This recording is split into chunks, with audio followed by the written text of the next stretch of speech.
The United States has just declared economic war on Canada. Tariffs are up. Businesses are worried. And Trudeau says Canada is not backing down. But here is what nobody is talking about. This could be the final straw for thousands of immigrants in both countries. Welcome to Morning CPR. My name is Ezekiel. My name is Kike. And we are the Adiles. If you move to Canada or the United States of America for a better life, you might be wondering, did I just made a mistake?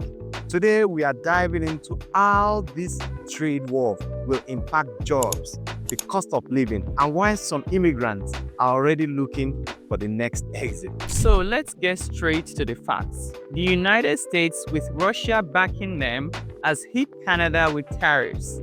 In response, Canada is placing a 25% tariff on $125 million worth of American goods. And here's the problem. Nobody wins in a trade war. Nobody. Actually, nobody. Yeah. Prime Minister Trudeau has warned that this will hurt American jobs, raise prices, and weaken both economies. So, here's the big question. When economies struggle, who gets affected the most?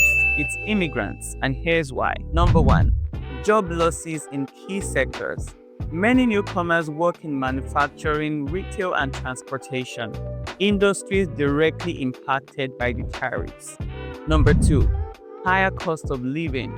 Rent, groceries, and gas will become more expensive, making it harder for immigrants who are already struggling to build a stable life in a new country. Number three, fewer job opportunities. When businesses are uncertain, they freeze hiring. That means fewer job offers, lower wages, and more competitions for work. So guys, cost of living just got worse. If you're an immigrant here in Canada and you've already felt the pain of high rent, insane grocery prices, and unaffordable housing, now with this trade war, it might get even worse. It might be worse, right? It might be worse because things will skyrocket and things might get worse. Tariff means higher import costs. Higher costs get passed to customers. That means your grocery bill is up, your gas is up, the price of goods are up. Everything around you, is just going up. And here is the scariest part of it. Wages are not keeping up. Wow, that's the last part of it. Nobody's gonna increase the wages despite the trade war, right? Let me know in the comment section if, because of the trade war, increase in groceries and everything, if your employer increase your wages or your salary. You can comment in the section below. So here's another question.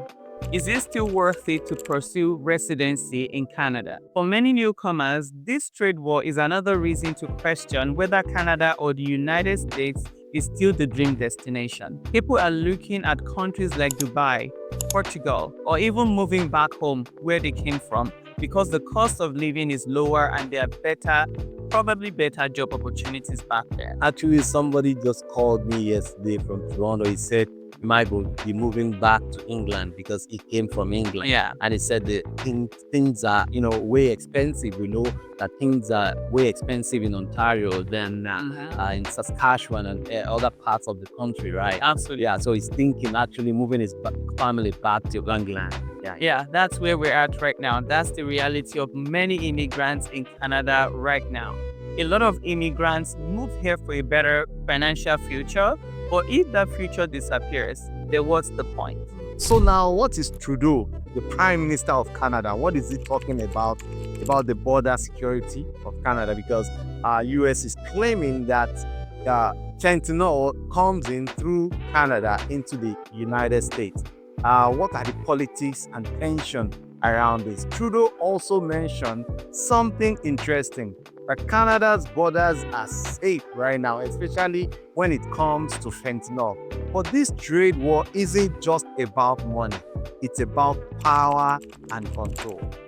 If tension keep rising, guys, we could see, number one, stricter border rules, making it harder for immigrants to visit their family back home or back in the States, or those who have families here in Canada.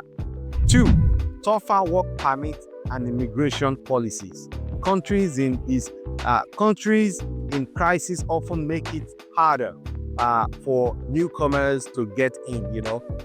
That can actually happen. 3, more instability. If the economy crashes, governments start blaming immigrants.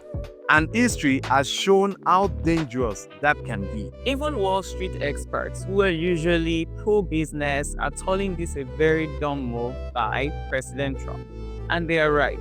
Trade wars make everyone poor. Yeah.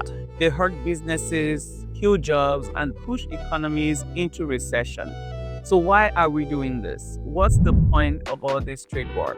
More importantly, how do we survive it? Yeah, that's a big question. So how do we survive? We Canadians especially, because most of the things that we use comes from the States, right? Yeah. Also, we give them a lot of, we also trade a lot of things, sell a lot of stock to the United States. But then we might be the one to supply goods, as the case is right now.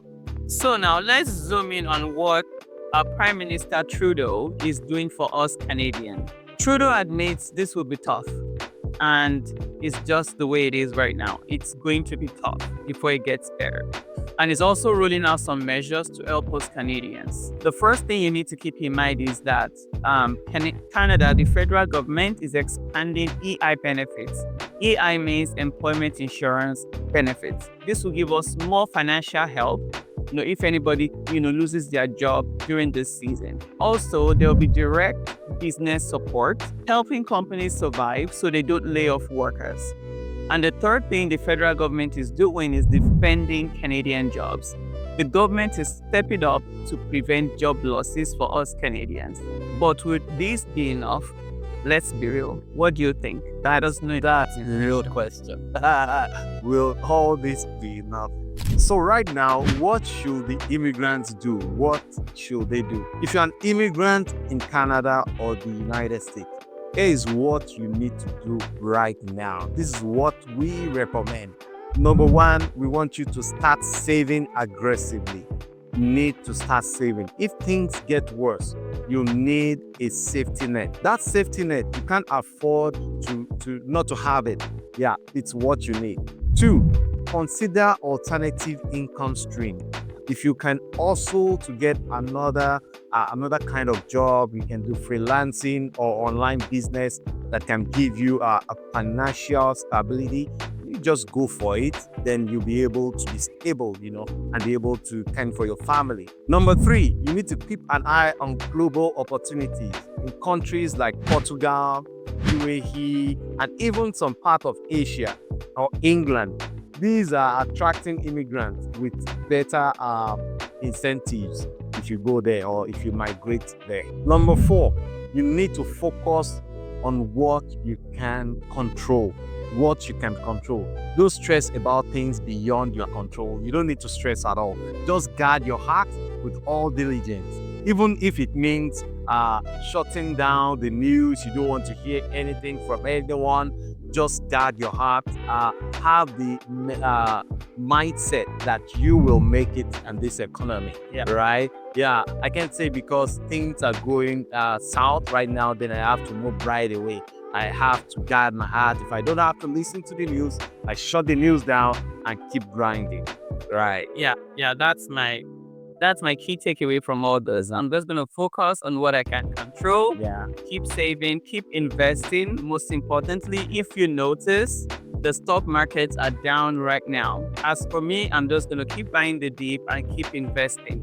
I'm not going to stress on what I can. Actually, now is the time to buy, right? If you're wondering on what to buy or thinking about investing, there are lots of videos. There are some videos that we've talked about on investing. You can check out some videos right here. So now is the big question. Should immigrants start looking for better opportunities elsewhere? If you're an immigrant, should you be looking for better opportunities elsewhere in another country? Just comment below. Canada and the United States have always been seen as the best places for a better future. But with the cost of living crisis, job losses, and now an economic war, Many are wondering if it's time to move on or to stay right here. What do you think? That's $1 million question. I guess it just depends on where you are right now. So I guess don't take any decision in a haste, right? Yes. Take your time, let the peace of God guard your heart, honestly, and make sure you're making rational decisions. Whether you choose to leave Canada or to remain in Canada or the United States, it's all up to you. Let your heart guide you. So, guys, what do you think? Are you planning to stay or are you considering moving? Let us know. Drop your thoughts in the comment section. And don't forget to smash the subscribe button, like button, and share if this video resonated with you. Thank you and see you in the next video.